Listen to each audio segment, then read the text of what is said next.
반갑습니다. 농장밴드 동지 여러분. 이렇게 영상으로 동기들을 만나 뵙게 돼서 무척 반갑습니다.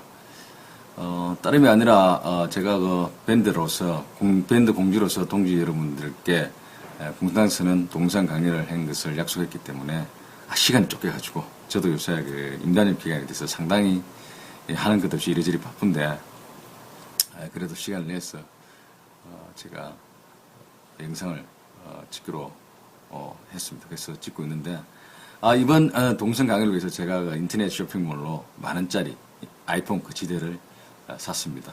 오는데 좀 시간도 한 2, 3일 걸렸고 또 회사로 가져와서 설치를 해서 제가 찍고 있습니다. 물론 이 영상은 아이폰으로 찍고 있다는 거죠. 제가 이 말씀을 드리는 이유는 동지들이 하나쯤 가지고 있는 스마트폰으로서 충분하게 한국에 있는 모든 노동자와 소통할 수 있다는 것, 연대할 수 있다는 것을 말씀을 드리는 겁니다. 그러면 제가 왜 동지들께 이 공산당 선언을 함께 공부해 보자고 제안을 드린 거냐면요. 사실 저는 노동자 한 6, 7년 하면서 어느 누구도 저에게 공산당 선언을 읽어보라 한 사람이 없었습니다. 그런데 한 6, 7년 정도 노동자 활동하다 보니까 인터넷 서핑 이렇게 저렇게 서핑하다 다니다 보니까 노동당 선언이 제가 눈에 들어왔던 거죠. 또 하나는 이유는 노동자 활동하면서 조합원 교육이다, 간부 교육이다 해서 좀 들었습니다. 그런데 저희들이 동아대학교 강신준 교수님으로부터 자본론 교육을 받았던 적이 있습니다. 그래서 자본론 교육을 간략하게나마 책 정도 읽은 정도 소개하는 정도에서 한 몇 주 받은 적이 있는데 그걸 받고 나서 사실 그때는 별로 그렇게 깊이 있게 생각하지 않았고 그리고 저도 관심도 별로 더 이상 가지지 않았더랬습니다. 지금도 역시 자본론은 제가 다 읽어본 적도 없습니다. 그렇지만 그게 계기가 돼서 언젠지는 정확하게 기억할 수 없으나 자본론을 공산당 선언을 한 번 더 읽어보는 기회를 가지게 됐더랬습니다. 근데 두 번째 정도 읽으니까 아마 그 당시가 우리 금융위기, 유효 금융위기가 튀고 전 세계가 혼란스러웠던 때인 것 같습니다. 그래서 더욱더 칼막스의 공산당 선언이 가슴 깊이 다가왔고 그리고 또 한때 잊어버렸습니다. 잊어버리고 있다가 올해 임단협 하면서 저희들 교습위원들과 함께 같이 공부하는 학습의 시간을 가져야 하는데 교재가 뭐로 좋겠느냐 했을 때 제가 과감하게 공산당 선언을 가지고 함께 공부해보자 했습니다. 왜냐하면 일단 공산당 선언이 페이지수가 작지 않습니까? 한 30몇 페이지밖에 안 되는 걸로 알고 있는데 30몇 페이지라 하면은 다른 책 한 권에 비해서 상당히 작기 때문에 할 수 있겠구나 하고 생각했었고요. 또 하나 제가 가장 크게 공산당 선언을 공부하게 됐던 이유는 이 공산당 선언이야말로 노동자들의 정치, 경제, 사회, 문화의 철학적 지침서가 될 수 있는 책이라고 저 자신했기 때문에 같이 공부를 했더랬습니다. 그런데 공부를 하기 전에 저희들 그 교수위원들에게 공산당 선언 한번 읽어봤느냐, 공산당 선언이라는 것을 읽어본 적이 있느냐 제가 물어봤습니다. 그런데 한 명도 읽어본 사람이 없었습니다. 대다섯 명 되는데. 근데 읽기 전에 공산당 선언에 대해서 어떻게 생각하느냐 물어보니까, 생각나는 대로 얘기해보니까, 첫 마디가 뭔지 아십니까? 동지들도 생각, 대충은 짐작하고 계시리라 봐집니다만은, 첫 마디가 빨갱이였습니다. 공산당 선언은 빨갱이들은 읽는 책이다. 빨갱이들은 책 읽고, 읽어서는 안 되고, 정북 좌파들이 북한을 찬양하는 사람들이 읽는 게 아니냐 하는 뉘앙스의 답변을 했습니다. 저도 물론 이 공산당 선언을 처음 접할 때 그런 선입관이 없지 않았습니다. 충분히 이해했고, 그래서 당연히 그럴 수 있다. 그러나 이 책을, 이 선언을 다 읽고 나서도 과연 그런 생각을 가질까? 저는 질문해 보고 싶었습니다. 또 하나는 제가 이 공산선을 가지고 공부해보고 싶었던 같이 동지들과 공부하고 싶은 이유는 저는 노동자 한 6, 7년 하면서 수많은 아니죠. 한 몇 번의 뭐 노동자 철학이라든지, 뭐 노동자의 개념이라든지 그럴까요? 노동자 정신이라든지 이런 교육을 받아봤지만 그렇게 썩 와닿지 않았습니다. 썩 와닿지 않았고, 썩 와닿지 않았는데, 어떻게 노동조합이 노동조합을 중심으로 함께 뭉치고 이 사회를 바라보는 관점이 제대로 때릴 수 있을까 하는 고민들을 해본 적이 있는데, 그것은 뭔가 우리가 우리의 정신적 통일을 가할 수 있는 어떤 지침서가 없지 않느냐 그런 생각이 들기도 했습니다. 그래서 우리 금속노조인 강령을 보면은 상당히 짧죠. 여러 분야에 이렇게 한 줄씩가 나와 있는데, 과연 그런 강령으로 가지고 우리 노동자들의 모든 금속 노동자의 정신을 통일시키고 함께 할 수 있을까 하는 생각을 했던 적이 있습니다. 저는 제 나름대로 판단을 해서는 상당히 어렵다. 그런 강령으로 가지고 강령이 잘못됐다는 게 아니라 그 강령을 읽고 가슴 깊이 자기가 동의하고 정말 이 강령대로 행동해야 되겠다는 사람이 있느냐. 제 개인적으로는 별로 없죠. 근데 그 강령 읽어본 사람도 별로 없을 겁니다. 사실은. 예? 강령 별로 중요하게 어느 정도 생각할까요? 그런데 상당히 강령이라는 건 중요하죠. 그래서 저는 그 강령에 이 공산당 칼막스의 공산선언이 충분히 역할을 하지 않을까. 사실은 칼막스의 공산선언은 공산당의 강령이었죠. 실제로 강령이었고, 물론 뭐 철학서이기도 합니다만 실제로 강령서였습니다. 그래서 저는 과거의 강령이 아니라 지금도 살아 움직이는 강령일 수 있다. 그리고 강령 이해하고 강령임에 부족함이 없다고 믿습니다. 차차 공부하면서 더욱더 확신을 가지겠지만 칼막스의 공산선언은 과거의 유물이 아니라 지금도 살아 움직이는 우리 정신적 지침서가 될 수 있다. 제가 말씀드릴 수 있습니다. 그리고 또 하나 예를 들어보면 지금 지구상에서 존재하는 모든 조직 중에서 가장 강력한 조직이 어디라고 생각하십니까? 수많은 조직들이 있을 겁니다. 그렇지만 저는 과감하게 종교 집단이 가장 지금까지 지구상에 존재한 가장 강력한 집단이라고 조직이라고 믿어 의심치 않습니다. 왜냐하면 예를 들어서 성경을 한번 봅시다. 기독교를 한번 봅시다. 기독교가 지금 생명력이 한 뭐 2000년 정도, 저는 정확히 기독교를 믿지 않기 때문에, 기독교 신자가 아니기 때문에 정확하게 기독교가 몇 년 된지는 제가 뭐 언급하지 않겠지만 통상적으로 뭐 몇천 년이 됐다 보면 그 몇천 년 동안 어떻게 기독교가 무너지지 않고 그런 전 세계에 퍼져서 조직을 유지할 수 있을까요? 미국이나 영국이나 우리 심지어 대한민국은 어떻게 조직이 이루어지겠습니까? 저는 인종도 다르고 문화도 다르고 다 다른데 같은 것이 있죠. 그건 뭡니까? 바로 바이블 성경이죠. 성경이 있기 때문에 수많은 나라에 각국의 언어로 번역이 되어서 기독교인들의 정신을 통일시키고 있는 거죠. 정신과 행동을 통일시키고 있는 거죠. 저는 그런 면에서 노동조합이 뭔가 그런 정신적 지침서가 필요하다. 그럼 정신적 지침서가 없으면 어떤 현상이 일어나느냐. 아니, 대학 교수 노동자는 지 잘났다고 딱 보면 어려운 책 읽고 있습니다. 남들은 그 이해도 못하는, 제가 저번에 그 누군가 책 한 일제에서 책 제목을 봤더만은, 모태똥 사후에 포스트 모태똥에 대해서 책을 쓴 책을 공부하자고 하는데, 사실은 읽어도 별로 잘 모르겠고, 그 책 읽는다고 해서 변화되는 건 별로 없을 것 같습니다. 그래서 아예 읽지를 안 했는데, 사실 그런 어려운 책들 누가 얼마나 이해할까요? 저는 아니라고 봅니다. 노동자의 모든 노동자를 단결하기 위해서는 누구나 읽고, 누구나 함께 외우고, 누구나 어디 가도 읽을 수 있는 그런 지침서가 필요한 거죠. 예를 들면 이런 거죠.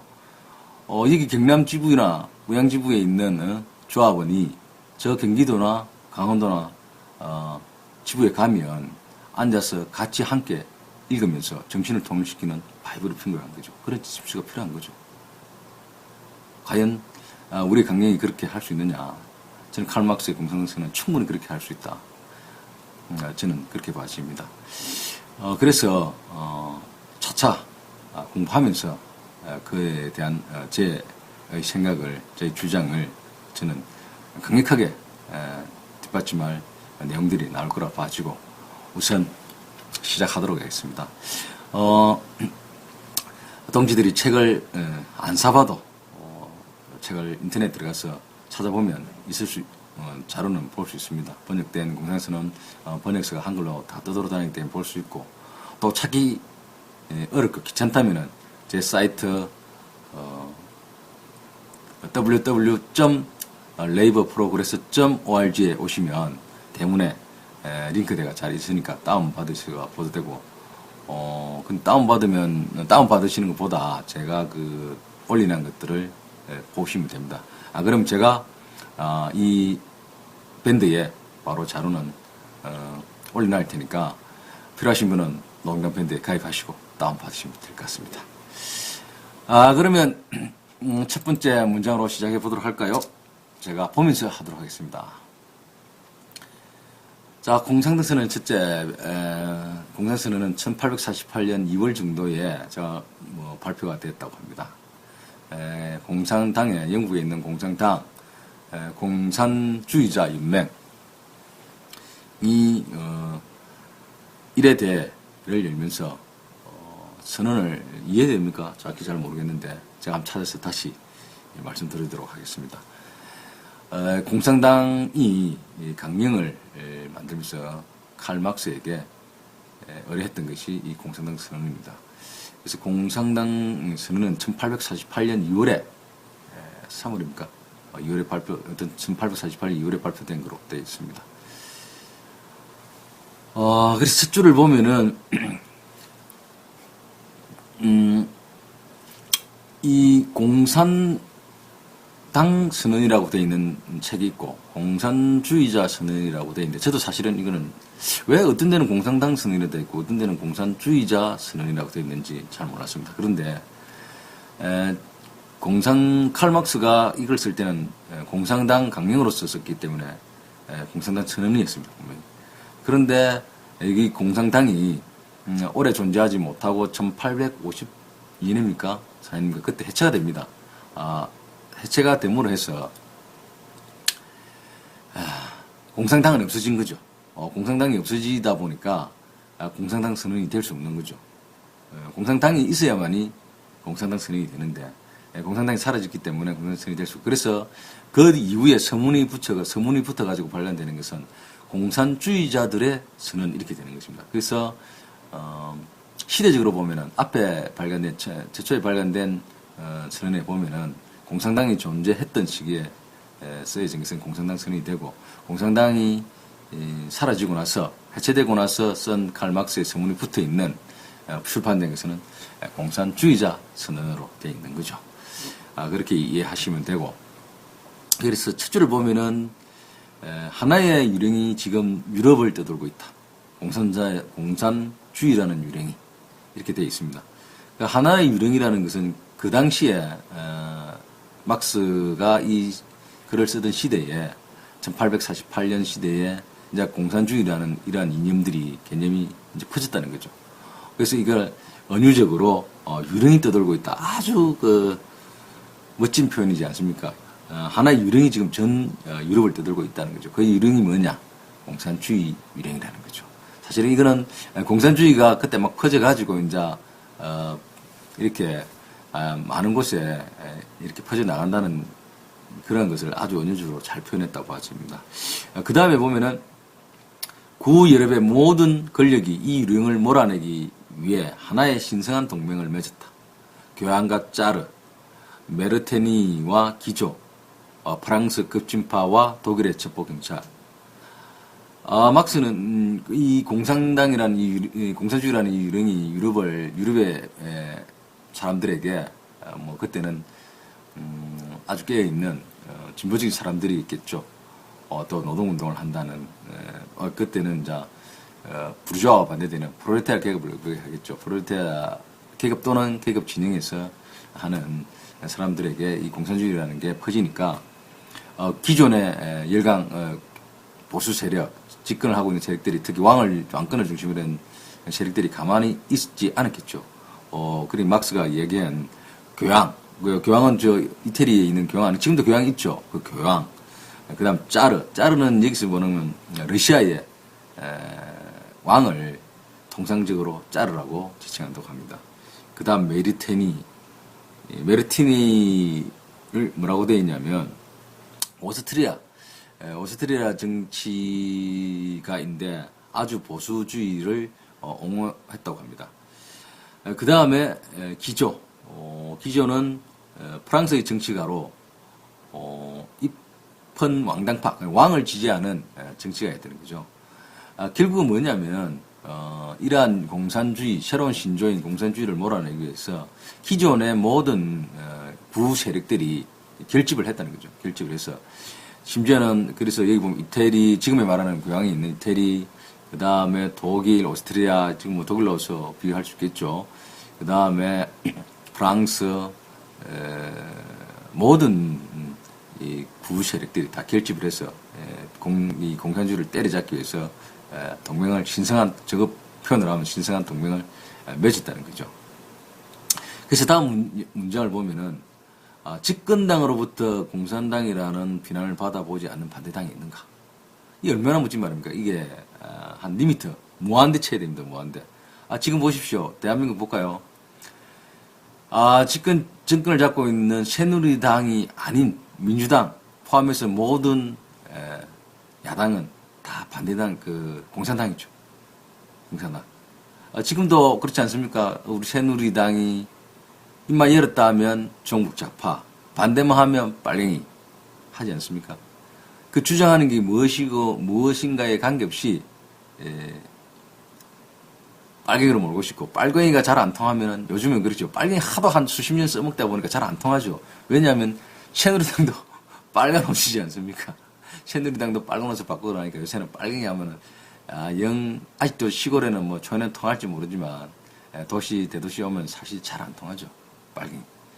또 세대도 많이 바뀌었고 우리가 빨갱이 통하는 할아버지 세대, 아버님 세대들이 다이 되는 시대가 되다 보니까 잘 안 통하죠. 그러다 보니까 이제는 빨갱이보다는 빨갱이 쓰기는 하는데 제가 볼 때는 종북 좌파, 종북하고 좌파하고는 전혀 상관없는 것 같은데 상관없습니다. 사실은 종북이라는 거와 좌파의 개념은 같지 않은데 좌파라고 종북 좌파라고 몰아붙이는 이유는 무아치 좌파적인 생각을 가지고 있으면 다 종북이다. 북한을 찬양한다는 서로 몰아가고 싶은 거죠. 그래서 요즘은 이 표현 집권당으로부터 공산당이라고 비난을 받아보지 않은 당이 있는가? 얼마나 멋집니까? 지금 보십시오. 하여튼 새누리당을 반대만 하면 종북 좌파, 빨갱이, 공산주의라고 매도하죠. 사실은 요새 공산주의다, 빨갱이라고 매도하는 것보다는 종북 좌파라고. 종북 좌파가 누굽니까? 북한이 공산당 아닙니까? 사실 공산당도 아니지만 북한은 공산당이 아닙니다. 나중에 제가 말씀드리고 하겠지만 어쨌든 반대만 하면 종북 좌파로 몰아가죠. 틀림없는 이 막스가 얘기는 그때나 지금이나 별반 다르지 않습니까? 자, 예를 들어보면 제가 예를 들어 하나 들면 이 톰 헬드 까마라는 그 브라질의 대주교였는데 1909년도에서 1999년부터 99년까지 생존하신 주교였습니다. 이분이 이런 얘기를 한 적이 있습니다. 내가 가난한 자에게 먹을 것을 주면 그들은 나를 성인이라 부르고 내가 가난한 자들의 왜 먹을 것이 없는지 물으면 그들은 나를 공산주의자라고 부른다. 이런 말을 해주셨습니다. 너무나 와닿는 말이 아닙니까? 아니 신부가 신도들도 아니겠죠. 하여튼 가난한 사람들에게 음식을 막 이렇게 나눠주면 나를 성인이라고 불러요. 성인이라고 부르는데 야 너 왜 못 살아? 너가 왜 못 사는 것 같아? 이렇게 물으면 날 빨갱이라고 공산주의라고 이야기한다는 거죠. 결국 뭡니까? 우리 사회도 우리가 이 사회에서 왜 못 사느냐? 왜 88만 원 세대고 생기고 비정규직이 생기고 우리가 열심히 해도 못 사느냐고 얘기하면 종북 좌파로 보는 거죠. 빨갱이라고 보는 거죠. 공산주의로 보고. 그래서 지금이나 그때나 다를 게 하나도 없는 거죠. 어쨌든 칼 막스가 얘기한 대로 집권당으로부터 공산주의라고 불려지 보지 않은 반대당이 있는가? 없다는 거죠. 반대만 하면 공산주의가 되는 거죠. 사실은 민주주의라는 것은 반대가 있어야 됩니다. 하고자 하는 사람이 있으면 반대가 있고, 그래서 절정을 통해서, 민주주의 절차를 통해서 정책이 정해져야 되는데, 집권당으로부터 반대만 하면 하여튼 공산주의자가 되는 겁니다. 공산주의가 뭔지도 잘 모르면서. 하여튼 이런 칼 막스의 그 시대에도 지금이나 변함이 없었다. 그러면, 또한 그 밑에 다음 줄에 뭐라 되어 있냐면, 또한 공산주의라는 낙인의 비난을 자기의 반동적 적들에게 뿐만 아니라 좀 더 진보적인 반대당에게 되돌리지 않는 반대자들이 있는가. 이 말은 뭐냐면, 자기도 반대당이면서 반대당한테 너 공산주의지 하는, 그렇게 하지 않은 반대당들이 있느냐는 말입니다.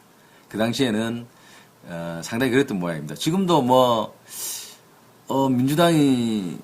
민주당이 제가 좌파인지는 모르겠습니다만은, 민주당도 그 외 반대 야당 보고는 정북 좌파하고는 선을 좀 끄어야 된다 하는 얘기를 스스로 하죠. 본인도 민주당도 사실은 반대 야당인데 자기네들은 덜 정북 좌파인 것처럼, 정북 좌파도 아니죠 사실은.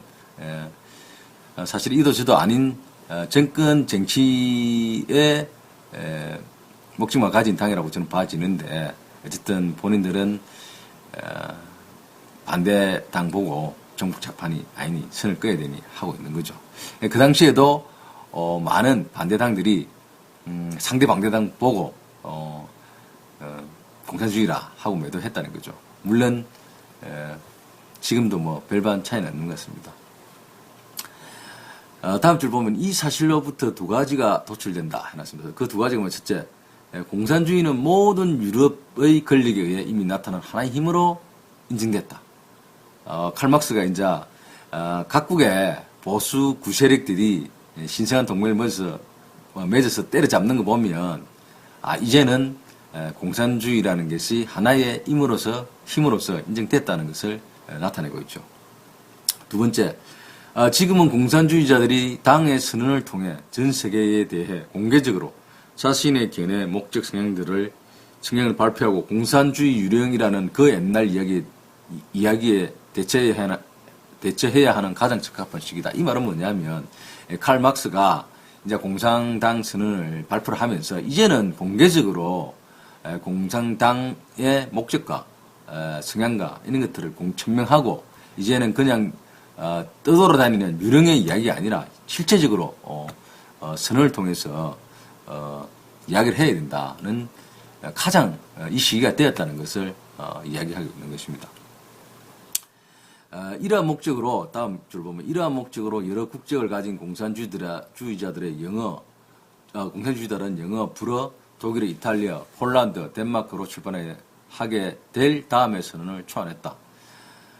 그러니까 이제 공산선언이 여러 나라 언어로 출판되기 위해서 출판될 이러한 공산선언을 모아서 초안을 만들었다는 뜻이죠.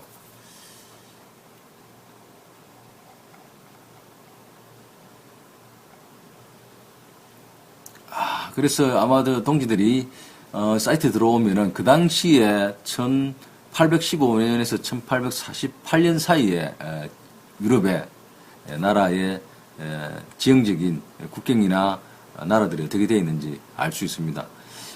그걸 보면은 이제 프랑스, 스페인, 독일 연합, 독일 저먼 컨페더레이션 되어 있는 거 보면 독일이 아주 하나의 완전한 국가로서가 아니라 여러 개가 뭉치고 있는 연합의 형태로 되어 있었다는 걸 알 수 있고요.